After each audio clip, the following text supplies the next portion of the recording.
بسم اللہ الرحمن الرحیم۔ ہوا پر لعنت نہ بھیجو۔ حضرت ابن عباس رضی اللہ تعالیٰ عنہما سے روایت ہے کہ ایک شخص کی چادر ہوا نے ہٹا دی، اس نے ہوا پر لعنت کر دی، تو نبی کریم صلی اللہ علیہ وسلم نے ارشاد فرمایا کہ اس پر لعنت نہ کرو، کیونکہ وہ تو اللہ تبارک و تعالیٰ کے حکم کے مطابق چلتی ہے، اور اس میں شک نہیں کہ جو شخص کسی چیز پر لعنت کرے اور وہ چیز اس کی اہل نہ ہو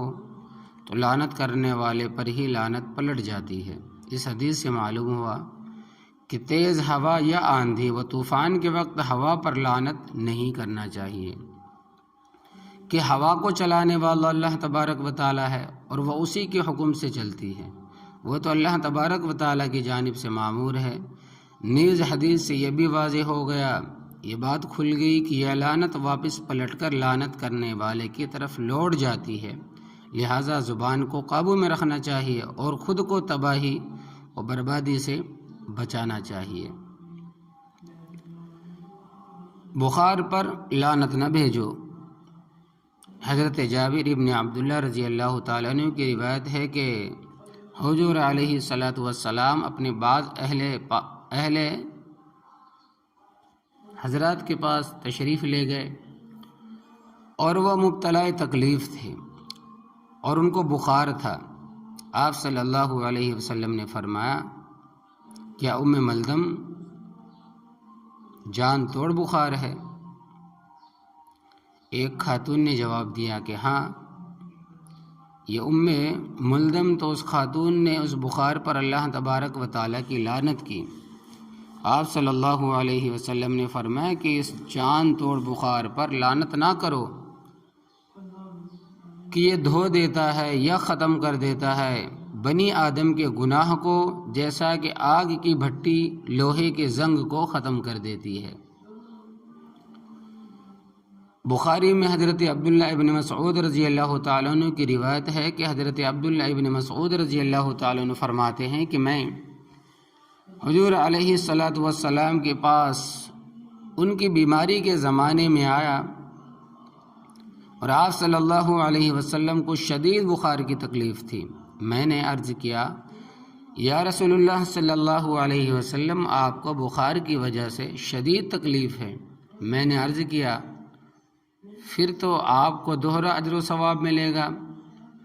آپ صلی اللہ علیہ وسلم نے فرمایا کہ بالکل دگنا اجر و ثواب ملے گا۔ جب کبھی کسی مسلمان کو اذیت و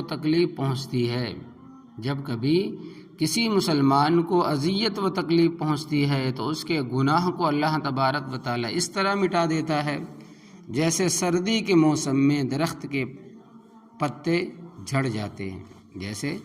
سردی کے موسم میں یعنی کہ پتجھڑ کے موسم میں درخت کے پتے جھڑ جاتے ہیں، اللہ تبارک و تعالیٰ اس کے گناہ کو ایسے ہی مٹا دیتا ہے۔ حضرت ابو ہریرہ رضی اللہ تعالیٰ عنہ سے روایت ہے کہ حضور علیہ الصلاۃ والسلام ایک مریض کی عیادت کو تشریف لے گئے اور حضرت ابو ہریرہ رضی اللہ تعالیٰ عنہ بھی ہمراہ نبی علیہ الصلاۃ والسلام تھے، یعنی کہ نبی کریم صلی اللہ علیہ وسلم کے ساتھ تھے، جبکہ حضرت ابو ہریرہ رضی اللہ تعالیٰ عنہ کو بخار کی شدید تکلیف تھی۔ تو نبی کریم صلی اللہ علیہ وسلم نے فرمایا کہ حق جل مجدہ فرماتا ہے کہ یہ بخار میری آگ ہے، میں اپنے جس مومن بندے پر چاہتا ہوں دنیا میں مسلط کرتا ہوں، میں اپنے جس مومن بندے پر چاہتا ہوں دنیا میں مسلط کرتا ہوں تاکہ آخرت کی آگ کا بدل ہو جائے۔ معلوم ہوا بخار خواہ کتنا ہی جان توڑ ہو، خون پانی ایک کرنے والا ہو، اس پر لعنت نہیں کرنا چاہیے۔ بخار کے ذریعے بندے کو گناہ و ذنوب اور روحانی گندگی سے طہارت و نفاست ملتی ہے، جس میں کہ انگ انگ رش و ریشہ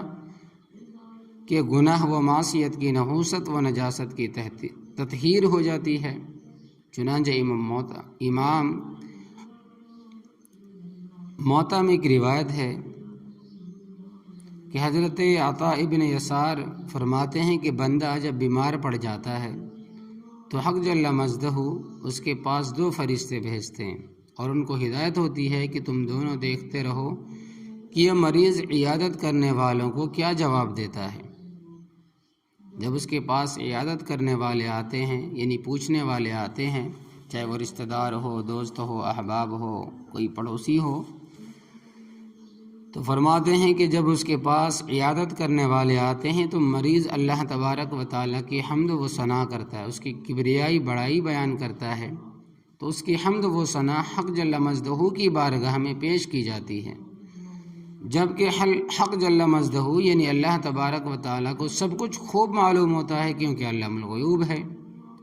تو حق جل مجدہ فرماتے ہیں کہ میرے بندے کا میرے ذمہ حق ہے، اگر میں اس کو وفات دوں تو جنت میں داخل کروں گا، اور اگر میں شفا دے دوں تو میں اس کے گوشت کو پہلے کے گوشت سے بہتر عطا کروں گا، اور پہلے کے خون سے اچھا نظیف خون بدل دوں گا، اور اس کے گناہ کا کفارہ بنا دوں گا۔ اس حدیث سے معلوم ہوا کہ بیماری کے بعد جسم کا گوشت وہ خون بھی سابقہ گناہ کی آمیزش اور ذنوب و سیئات کی ظلمت سے پاک و صاف ہو جاتا ہے، اور طبیعت میں جو عبادت و اطاعت سے دور ہوتی ہے، اور طبیعت میں جو عبادات و اطاعت سے دوری ہوتی ہے، اللہ تبارک و تعالی بیماری کے بعد اس کو مٹا دیتے ہیں، اور گناہ کا بیماری کفارہ بن جاتی ہے۔ نیز یہ نعمت مریض کو اللہ تبارک و تعالیٰ کی حمد ثنا پر ملتی ہے، اس لیے کہ بیماری میں جزا و فضا،